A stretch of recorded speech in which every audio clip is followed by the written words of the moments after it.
Assalamualaikum warahmatullahi wabarakatuh. Waalaikumsalam warahmatullahi wabarakatuh. Selamat siang, salam sejahtera kita semuanya. Siang. Jadi alhamdulillahirobbilalamin, puji syukur kepada sama-sama kita panjatkan kehadiran Tuhan Yang Maha Esa yang telah melimpahkan kita nikmat kesehatan, kesempatan sehingga kita masih dapat berkumpul di ruang BK Sekolah SMK Negeri 4 ini dalam melaksanakan bimbingan kelompok seperti yang telah kita janjikan. Ya, jadi sebelum memulainya, salam bagi salam juga disampaikan kepada Nabi Muhammad SAW bersama-sama kita serta yang Allah. Jadi sebelumnya Bapak berterima kasih kepada anak-anak Bapak sekalian yang telah hadir memenuhi undangan Bapak di hari semalam untuk melaksanakan kegiatan bimbingan kelompok berbasis tes multiple intelligency pada hari ini. Nah, jadi sebelum kita memulai kegiatan kita pada hari ini, di sini Bapak ingin bertanya kepada anak Bapak, apakah anak-anak Bapak sudah pernah mengikuti layanan bimbingan kelompok seperti ini? Tidak. Belum pernah mengikuti? Belum. Tapi jadi ini pertama kali anak Bapak untuk melaksanakan layanan bimbingan kelompok seperti itu ya. Nah, jadi sebelum kita melaksanakan layanan kita pada hari ini, alangkah baiknya kita perkenalan terlebih dahulu. Nah, jadi anak Bapak sudah kenal dengan Bapak? Belum. Nah, di sini Bapak juga belum mengenal anak Bapak. Jadi nanti perkenalan, alangkah baiknya kita sama-sama perkenalan. Nanti akan dimulai dari Bapak sampai dengan akhirnya nanti anak Bapak yang sini. Tapi untuk lebih kita mengenal satu sama lain nanti silakan disebutkan nama lengkapnya, nama panggilannya, terus dari kelas mana. Setelah itu silakan sebutkan nama dari anak Bapak di samping kirinya. Di samping kirinya sambil ke dirinya sendiri. Paham? Paham? Di sini kita mulai dari Bapak ya. Nah, perkenalkan, nama Bapak Malik Abdul Aziz Minggualan, biasa dipanggil Malik. Bapak sedang melaksanakan studi di Universitas Muhammadiyah Tapanuli Selatan, program studi bimbingan dan konseling. Saat ini sedang semester 8 dan melaksanakan penelitian di SMK Negeri 4 Parangsingan ini. Paham? Ada pertanyaan dari perkenalan Bapak? Tidak, Bapak. Jika tidak, silakan disambung ke anak Bapak. Perkenalkan, nama saya Letril Maulana, biasa dipanggil Letril, dari kelas 10 TKR 2. Di samping saya ada Pak Malik dan saya Letril. Silakan sambung. Perkenalkan, nama saya Ridwan Besaribu, biasa dipanggil Tony, dari kelas TKR 2.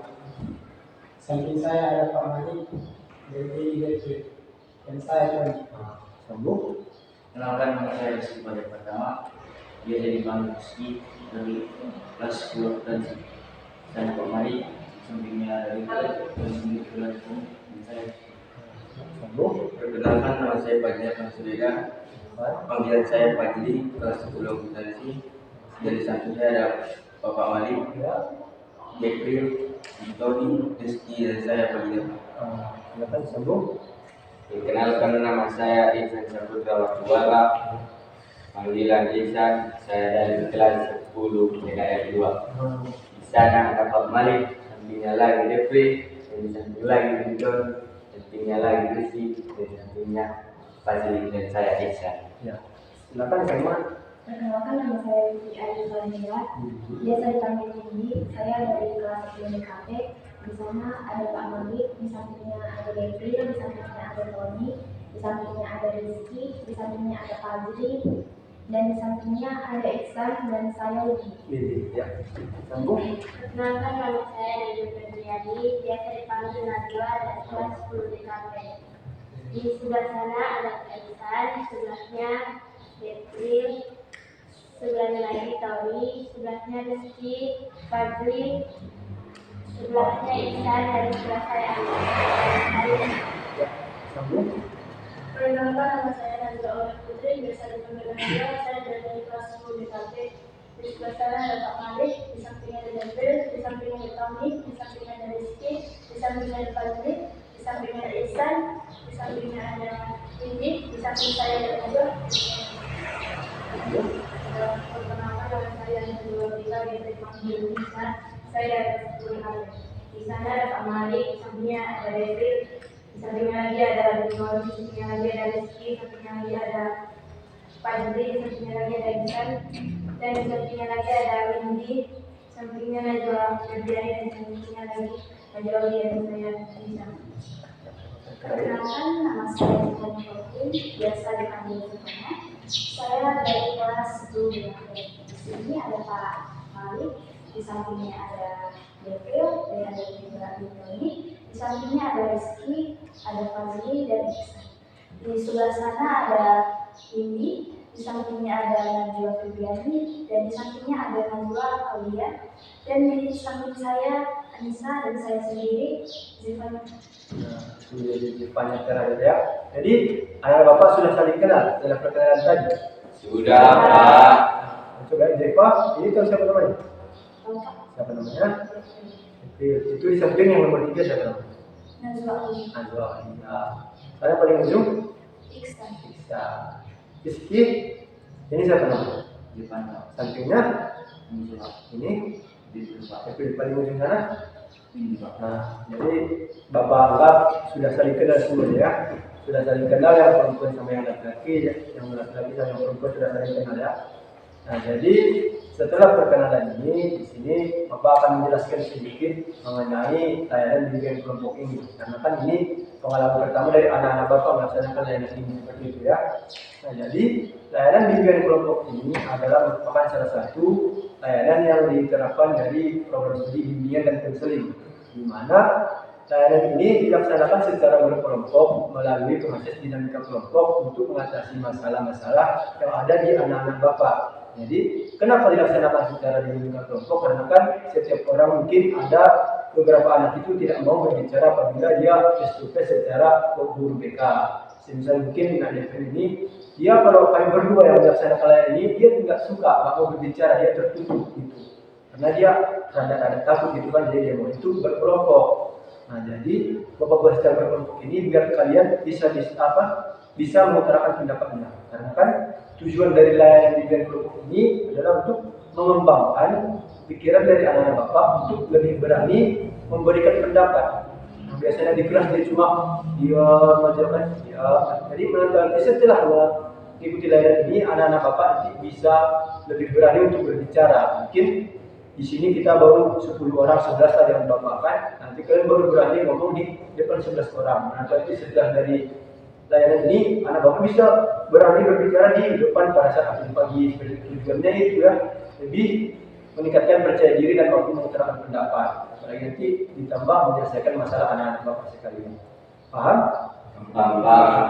Jadi proses pelaksanaan layanan kita ini kita akan melaksanakan 4 tahapan. Mana tahapan yang pertama yaitu tahapan pembentukan namanya. Tahapan pembentukan ini tahapan untuk membentuk kelompok. Jadi kan anak-anak bapak kan sudah bapak undang semalam kan, itu sudah masuk ke tahap pembentukan. Jadi semalam bapak udah undang kalian semuanya untuk datang ke ruangan ini. Nah, jadi itu sudah masuk ke tahap pembentukan. Nah, jadi bapak membentuk kelompok kalian biar bisa kita melaksanakan layanan bimbingan kelompok ini. Nah, jadi nanti mulai dari perkenalan tadi, dari salam bapak tadi di awal perkenalan sampai dengan bapak sekarang menjelaskan proses bimbingan kelompok ini, nah, itu sudah masuk ke tahap pembentukan. Nah, jadi nanti setelah tahap pembentukan kita akan masuk ke tahap yang kedua, yaitu tahap peralihan. Tahap peralihan ini bisa dibilang tahap jembatan dari tahap 1 ke tahap ketiga.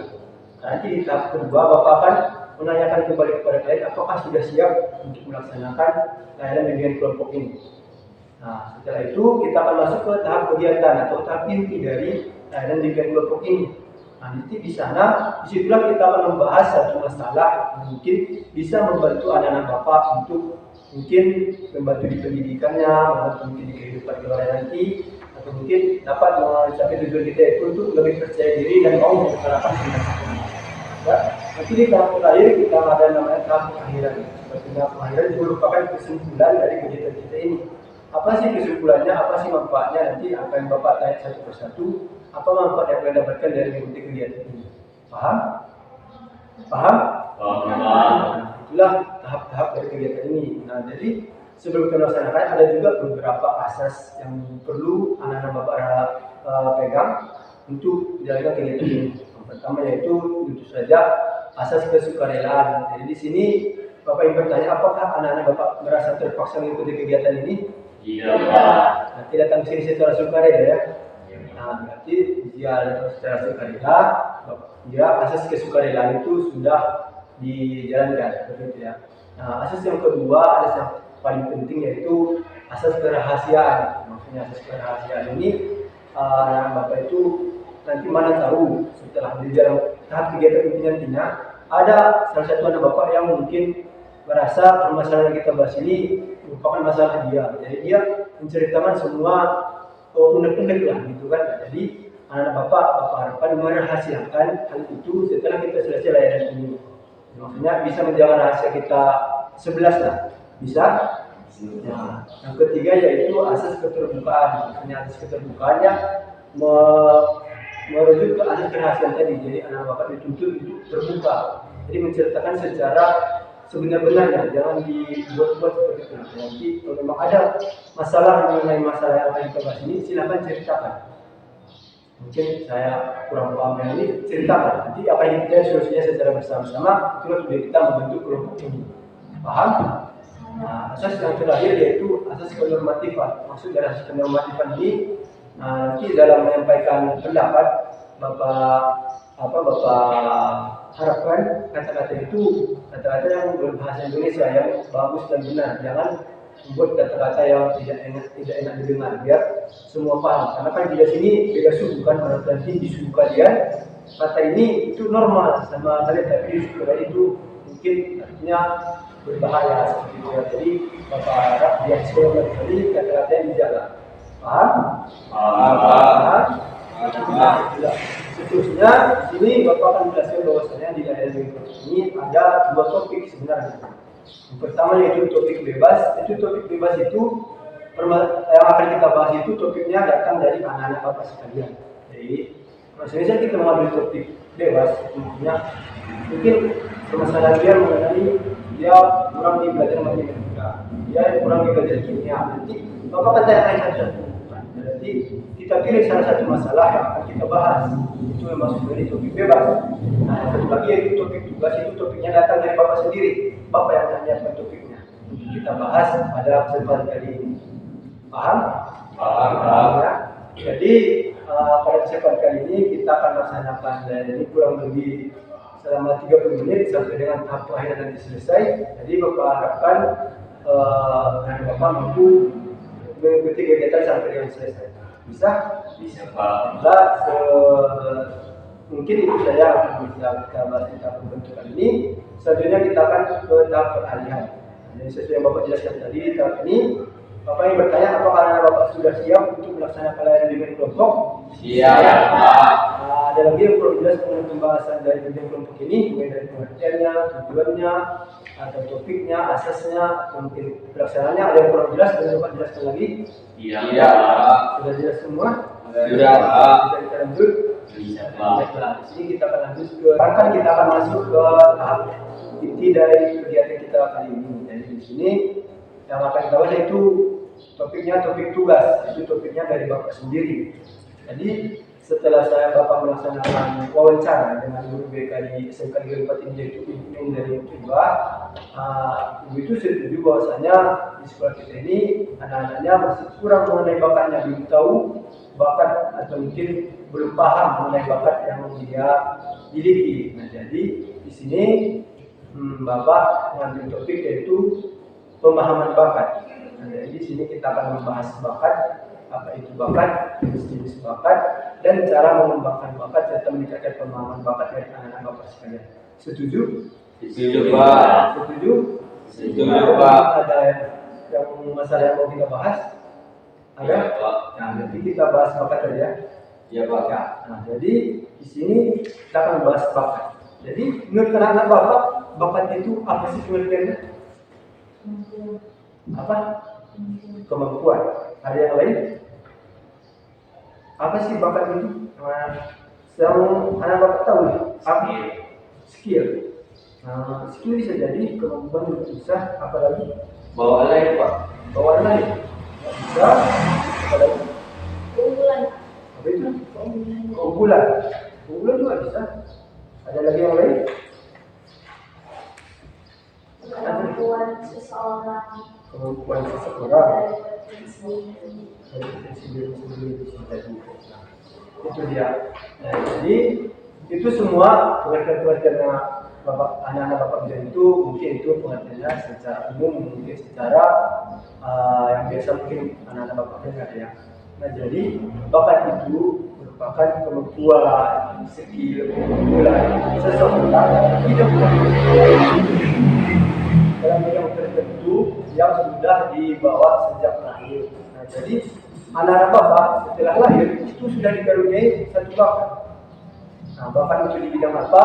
Itu akan diketahui setelah nanti anak bapak dewasa.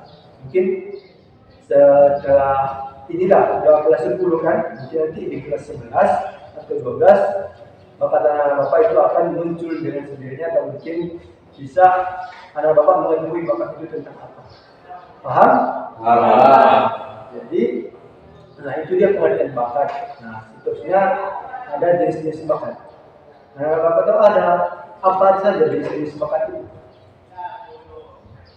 Apa? Sepak bola bisa. Ada lagi? Nyanyi bisa. Renang juga dia termasuk bakat. Nyanyi sudah dijelaskan apa tadi? Jadi, Pak. Ada lagi? Menurut Bibi apa bakat? Ya, apa jenis bakat yang bisa tahu ini? Lari bisa. Bisa apa? Mancing Juga bisa. Jadi apa itu? Apa? Apa? Rizky apa? Apa? Bermain game. Bisa jadi. Ada lagi dari orang Nazwa 2 ini. Nazwa apa sih jenis bakat itu? Panahan. Ada lagi? Nah, jadi itu yang anak-anak bapak bidan itu sebenarnya bisa dibilang itu termasuk ke jenis-jenis bakat, tapi itu bakat yang kinestetik yang berupa gerakan. Nah, sebenarnya jenis bakat itu ada beberapa. Nah, jadi kalau secara umum jenis bakat itu yang pertama bakat sosial. Maksudnya bakat sosial itu dia berbakat di bidang sosial, jadi dia nggak tega nengok orang kesusahan. Contohnya, BPBD itu kan bukan bakat itu kerjaan, kayak apa namanya, orang-orang yang suka membantu itu bisa juga termasuk bakat, tapi dia berbakat di bidang sosial, jiwa sosialnya tinggi. Seperti itu. Ada juga bakat yang kalian bilang tadi, secara kinestetik itu yang gerakan, itu bakat juga bisa. Bakat itu bagi olahraga. Nah, itu untuk jenis bakat secara umum. Nah, jadi kan di sini kan Bapak membawakan dengan secara tes multiple intelligence itu. Nah, silakan dibaca apa yang Bapak itu yang dibahas. Nah, itu merupakan beberapa jenis dari bakat yang sudah termasuk jenis-jenis bakat dari multiple intelligence. Jadi maksud multiple intelligence itu bakat siswa itu tidak hanya mengenai olahraga dan akademik saja, masih ada berbagi-bagi. Dan itu ada beberapa pendapat kan. Itu dia angkat pemahaman bakat itu pemahaman bakat secara multiple intelligence. Nah, jadi secara multiple intelligence jenis bakat itu ada 8. Yang pertama yaitu bakat linguistik. Di sini linguistik itu dia suka bermain kata-kata, dan di sini dia lebih suka di mata kuliah bahasa Indonesia. Nah, jadi termasuk seperti berpuisi, berpantun. Nah, itu bisa termasuk bakat yang linguistik. Nah, kedua itu bakat itu logis matematik atau lebih suka logika matematika. Itu mungkin bisa termasuk jurusan akuntansi karena mereka suka berhitung.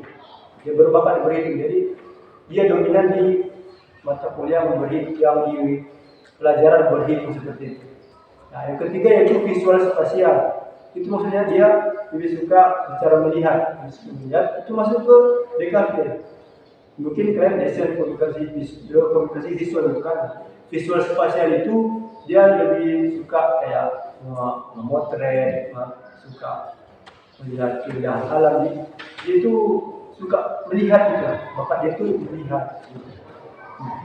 Kemudian ada juga bakat di bidang musikal itu ternyata terdiri sendiri. Musikal, dia suka bermusik, bernyanyi, bermain gitar, itu suka ada bakat musikal. Gitu. Kemudian ada juga namanya jenisnya bakat kinestetik. Bakat kinestetik ini orangnya susah diam, dia nggak suka belajar di ruangan.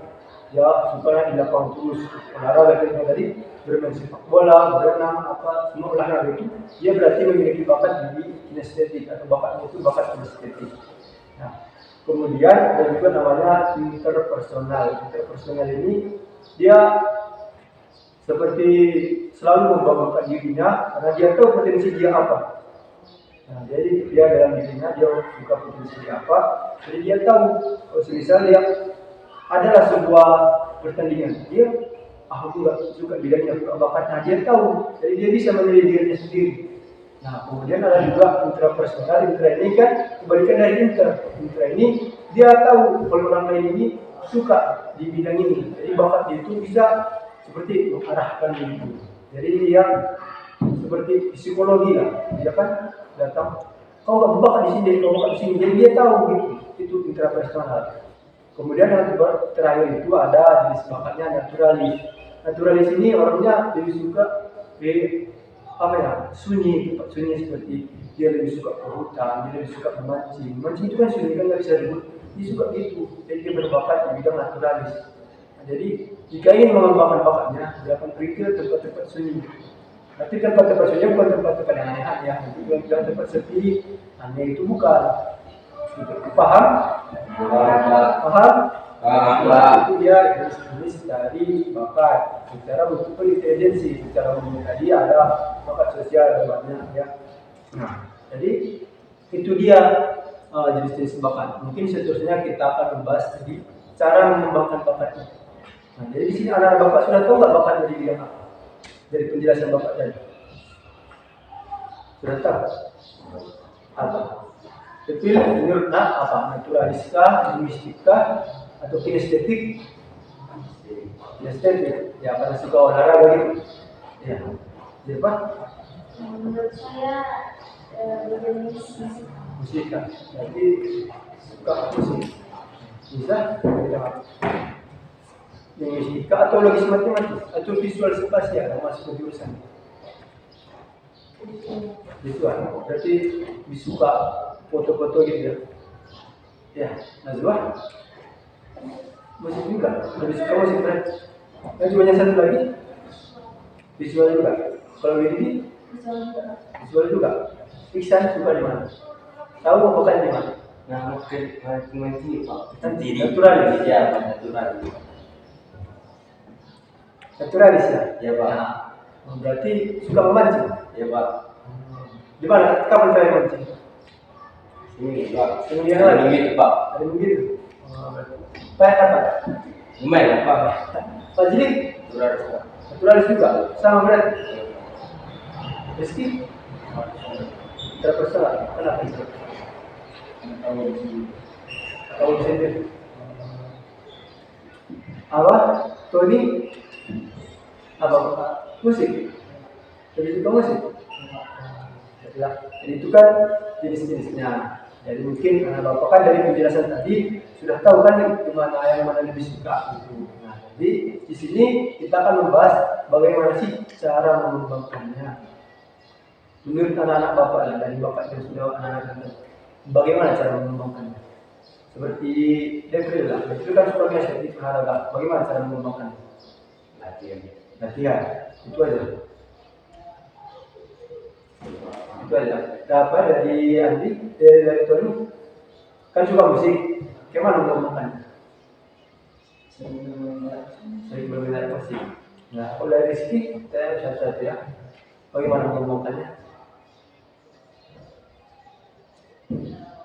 Kan interpersonal. Nah, berarti kan bisa dibilang kau masuk ke lebih suka menilai orang gitu kan. Kau bakatnya. Kau tahu bakat orang atau bakat diri sendiri? Berarti kau interpersonal. Kenapa kau interpersonal? Interpersonal itu berarti kau tahu bakatmu. Bagaimana cara mengembangkannya? Berlatih juga. Fajri? Menyiapkan alat. Bisa? menjelaki tempat yang baru Pak. Mencari tempat baru ya. Jadi visualisasikan. Bagaimana cara mengembangkannya? Mencoba hal baru. Najwa?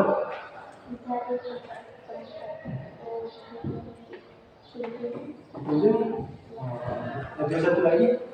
Najwa ini kembar. Ya. Bagaimana Najwa? Makanya tadi kan di musik. Bagaimana cara mengembangkannya?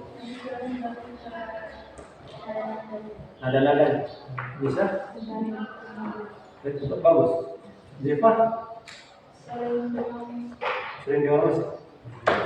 Itu memang bisa mengembangkan semuanya. Tapi dari sebenarnya cara mengembangkan bakat anak bapak itu ada 3 faktor.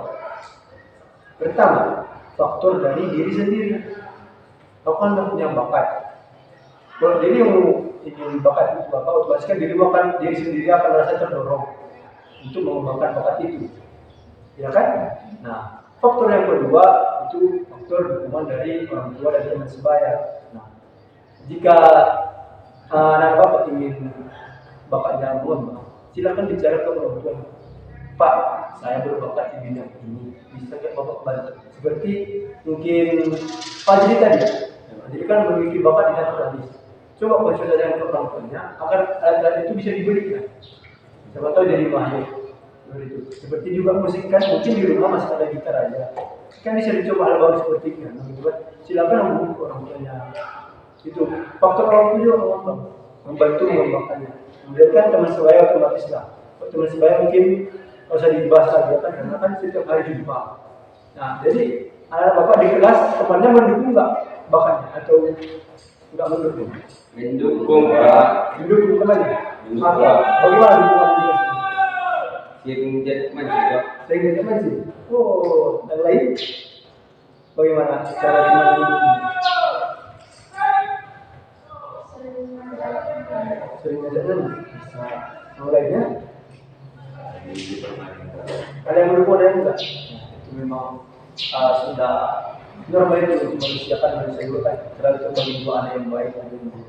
Nah jadi tapi sebenarnya faktor dukungan dari orang tua yang baik itu menjadi faktor yang membantu untuk mengembangkan bakat dan minat. Faktor yang terakhir yaitu faktor lingkungan. Ternyata lingkungan juga menjadi faktor yang mendukung pengembangan bakat. Karena apa? Semisal lah, itu berbakat di bidang estetik olahraga, tapi ternyata di lingkungan dia itu tidak ada yang memadai mengenai olahraga. Semisal lah dia berhobi di sepak bola, tapi di lingkungan dia tidak ada lapangan sepak bola. Bagaimana dia mengembangkan bakatnya? Itu kan otomatis terhambat. Nah, itu ternyata lingkungan juga berpengaruh. Seperti di sana, berbakat memancing. Ya Pak. Kalau tidak ada sungai, bagaimana memancing? Cepat saya Pak apa? Ini orang lain. Nah itu dia. Jadi kan kurang jadi untuk mengembangkan bakatnya. Nah, jadi itu dia beberapa faktor yang mampu mengembangkan bakat anak-anak bapak. Yang pertama dari mana? Yang pertama dari mana? Orang tua diri sendiri. Faktor yang pertama dari mana? Diri sendiri. Yang kedua orang tua dan teman. Yang ketiga Lingkungan. Nah, jadi anak bapak coba perhatikan diri sendiri, orang tua, teman sebaya, lingkungan mendukung nggak kira-kira sama bapak? Mendukung sih. Jadi mendukung nggak? Diri sendiri mendukung. Orang tua sama teman, lingkungan kurang. Berarti masalahnya di lingkungan. Jadi apa yang bermasalah di tiga ini? Faktor apa? Lingkungan juga. Rezeki? Lingkungan orang tua. Kalau dukung orang tua bukan? Coba dibicarakan baik-baik ya, mungkin sama-sama dicari solusinya. Ya, ini kan sudah termasuk kepribadian. Jadi dirahasiakan. Jangan dibocorkan keluar nanti. Setelah dari sini itu sih jangan itu ya. Itu hanya asas kerahasiaan tadi. Jadi kamu dukung lingkungannya. Kenapa? Kan itu ya. Sering tak mati semua. Oh, jadi habis ikannya gitu. Bisa? Cuma yang mendukung Pak. Mendukung semua ya? Berarti berjauh. Lumayan Pak. Bisa. Binti apa? Yang mendukung dan nggak mendukung? Yang nggak mendukung teman. Teman. Kenapa teman? Dia terlalu suka kayak nasa anak gitu. Oh, ini termasuk apa ini? Oh, kalian itu. Kemana aja? Dukungannya mendukung. Mendukung. Diri sendiri Mendukung. udah pas visual. Mendukung. Najwa ini kan Najwa apa? Aulia. Najwa Febri, ini Aulia. Najwa Febri apa yang bermasalah dari yang tiga faktor itu? Nggak mendukung lingkungan. Kenapa nggak mendukung lingkungan?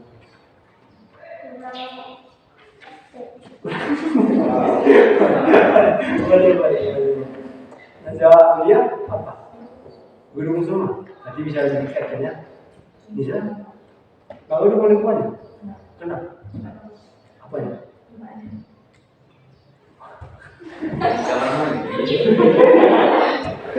Siapa? Lingkungan Pak. Kenapa lingkungan? Karena ada orang yang punya bakat. Jadi jarang di lingkunganku orang yang Jarang dapat teman untuk latihan. Nah, jadi kan itu kan sudah ada yang mendukung, ada yang tidak mendukung.